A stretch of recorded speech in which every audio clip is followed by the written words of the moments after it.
Hey y'all, so let's talk about working through undesirable times. Now, the spiritual journey is designed to test your limits, but a super powerful way to get through events or transitional times where we feel we're losing something is to go into what I'm calling alchemy mode.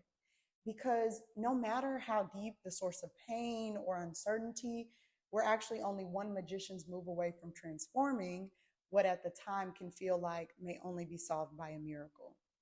But you are the miracle because at any moment, by finding the courage to switch into a creation perspective, you act as the gateway to spiritually shift into alignment for something different, likely more beneficial to happen. The thing is, when we feel we're navigating through difficult times, we're actually navigating life's basic patterns of change. But when we add on our perception that they're difficult because of something we feel we don't have, then they become difficult. Now, some of us might be in an immediate situation. So if that's you, get out a pen or bring up your phone notes. Come on, we just got two questions. We're going to put top of mind. That's going to snap us out of survival mode and into alchemy mode, okay? Ready? Okay, number one, what do I have in my possession or control? There's always something.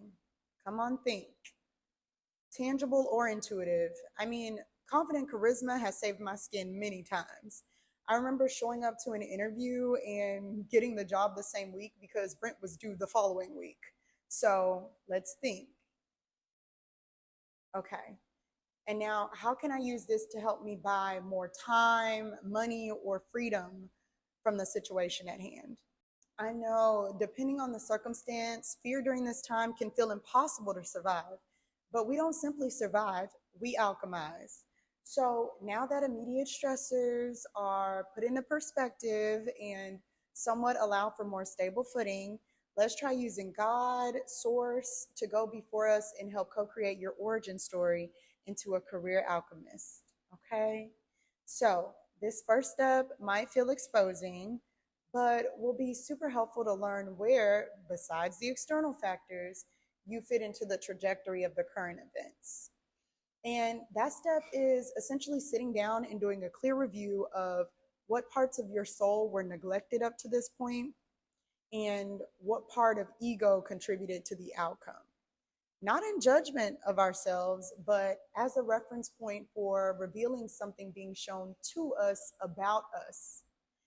Universally, the world works in cause and effect. So when you commit to learning yourself, the higher and the lower aspects, your light and your shadow, you can then make different adjustments for choices or causes into different outcomes or effects.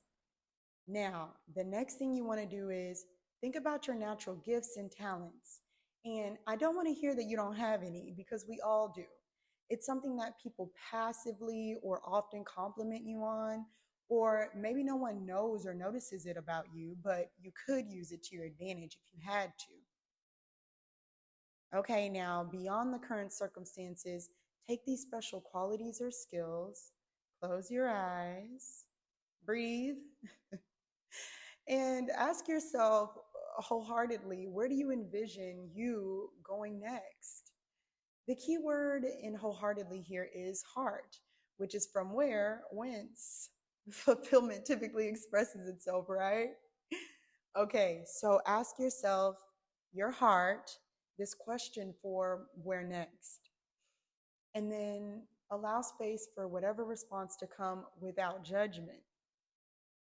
It doesn't mean you have to immediately get up and go or directly choose that idea, but simply get curious about it and see how it can guide and potentially be your motivation for this next chapter in life. You know, we can sometimes make everything outside of ourselves the motivation instead of identifying what has already been placed in our hearts, not realizing that exploring the passion and desires within us is the energetic driving force for all material things to come. I know it can also feel unnatural and difficult to allowing an answer to come when we're used to always doing, myself included. But as soon as you make that time, stay patient and ground yourself into self review, as well as the deeper feelings of where you truly find fulfillment, the quicker the answers will come because you'll be in a different energy to receive them. And receptive energy precedes clarity. So it's that simple. I've learned we build our origin story in challenging times by changing our perspective, which changes our energy. So we can use that time to learn our self defeating tendencies and explore our emotional guidance system. By doing this, we'll avoid spiraling into the chaos of the present circumstance or create a shortcut out of lack that will eventually come back to bite us anyway, and instead materialize impactful and intentional next steps to create a more fulfilling life long term, which I know is what we really want and deserve. So, I hope this helped all of my alchemists out there. And for more experiences and guidance on how to master your energy and co create with the universe, be sure to subscribe to my channel and like this video. And until next time, love always, spiritually key.